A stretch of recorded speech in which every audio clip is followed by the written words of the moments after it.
Hello! It's another day of learning. Welcome to English for Academic and Professional Purposes class. It's me, again, Teacher Jade Nicole Rivera from Santa Maria Integrated High School, Division of Laguna. Previously, we have discussed academic text and non-academic text. Also, we have discussed the two types of structure, which are the three-part essay structure and the emerald structure. Now, we will be discussing Lesson 2, Language Use in Academic Writing.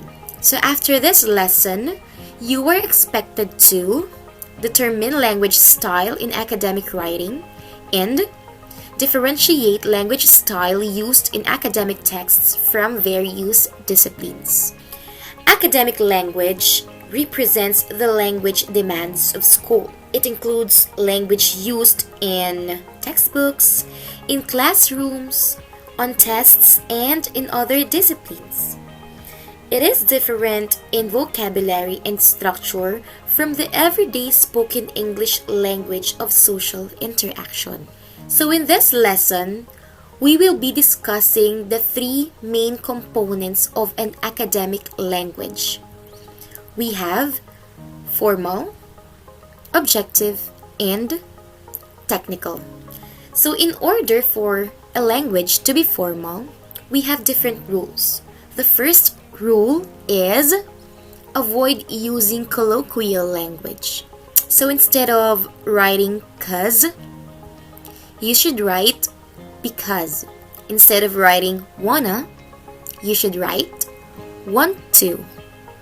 Because 'cause and wanna are forms of colloquial language.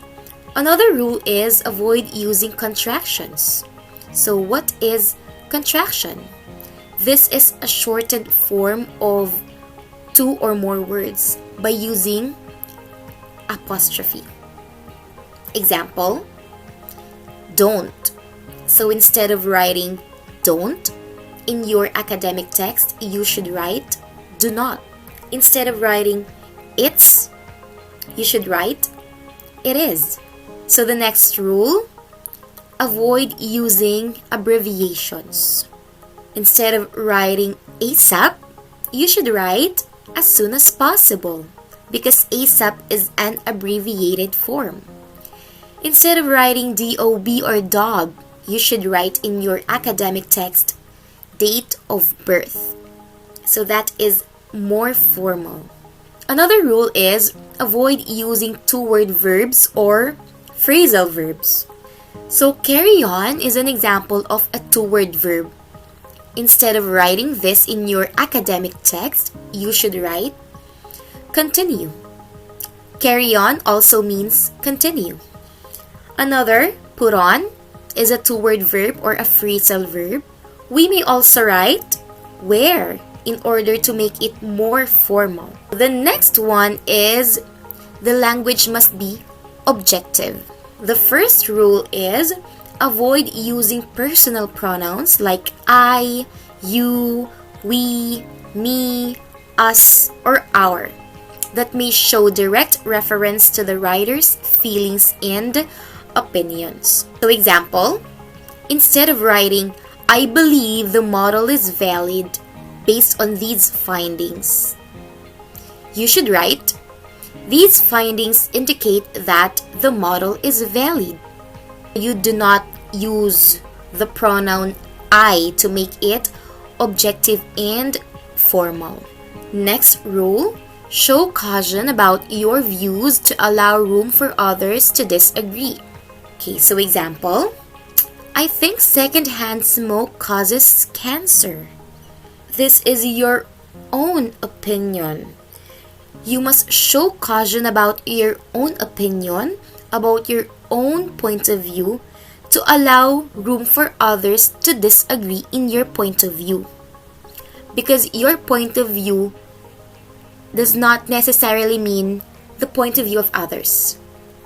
Okay, so you may write, there is evidence to support the possibility that secondhand smoke increases the risk of cancer. So you provided evidence based on a study. Next one, in order for a language to be formal, we must use technical language. So use vocabulary specific to the discipline.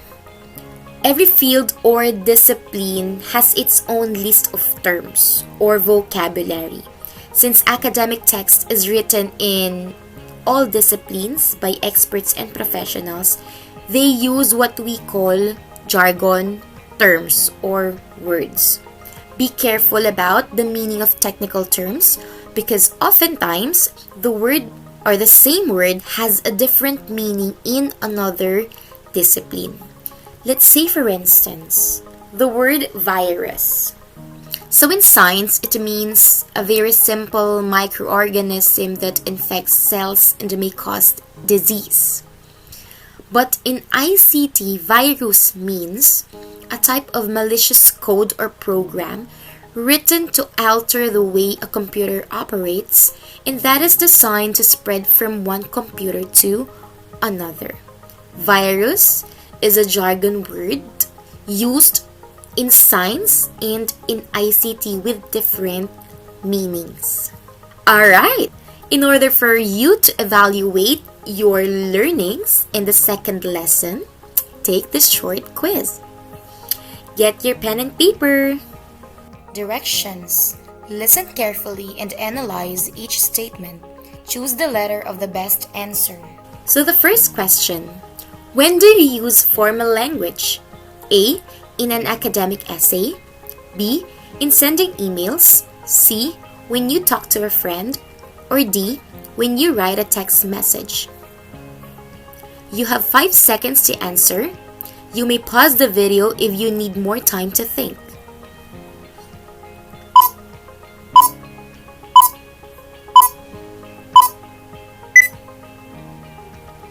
Number 2, the term very often may be improved using a more appropriate academic word, which is A. frequently, B. hardly, C. rarely, D. stubbornly.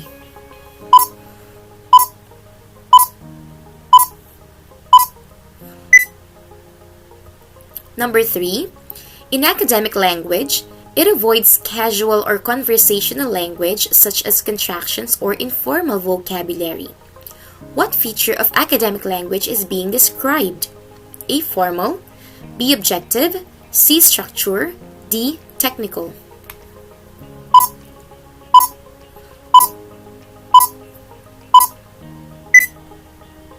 Number 4, in academic language, it uses vocabulary specific to the discipline. What feature of academic language is being described? A. formal, B. objective, C. structure, D. technical.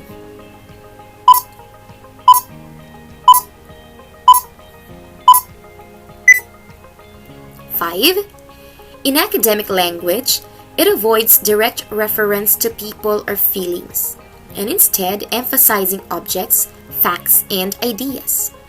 What characteristic of academic language is being described? A. formal, B. objective, C. structure, D. technical.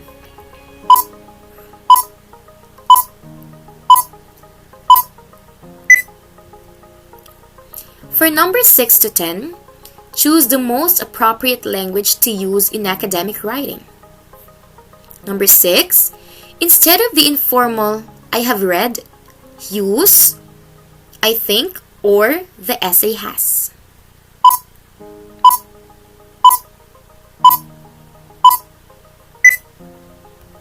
Number 7, the phrase turn out to be is informal. Instead, use become or end up.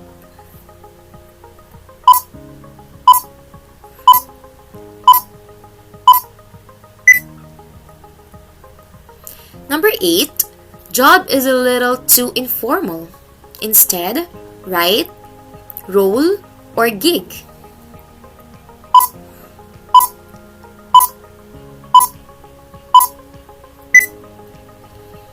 Number 9, the term music fans is informal. Instead, use audience, or goers.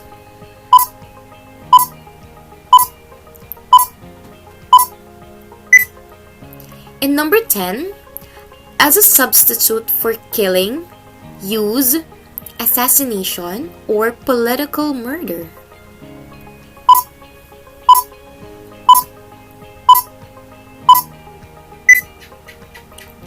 Okay, so let us check your work. For the first question, when do you use formal language? The answer is letter A, in an academic essay. Number 2, the term very often may be improved using a more appropriate academic word, which is A, frequently. 3, in academic language, it avoids casual or conversational language, such as contractions or informal vocabulary. What feature of academic language is being described? The answer is letter A, formal. 4, in academic language, it uses vocabulary specific to the discipline. What feature of academic language is being described? And the answer is letter D, technical. Number 5, in academic language, it avoids direct reference to people or feelings, and instead, emphasizing objects, facts, and ideas. What characteristic of academic language is being described? And the answer is letter B, objective. 6, instead of the informal I have read, use the essay has. 7, the phrase turn out to be is informal. Instead, use become. 8, job is a little too informal. Instead, write role. 9, the term music fans is informal. Instead, use audience. In number 10, as a substitute for killing, use assassination instead. Okay, what is your score? Have you got all items correctly? If yes, then congratulations to you. And if not, it's okay. You may go back to the part of the lesson where you missed the answers and review it again. Okay, so see you again in our next episode for a new and exciting learning in English for academic and professional purposes. Keep learning, keep growing. Bye!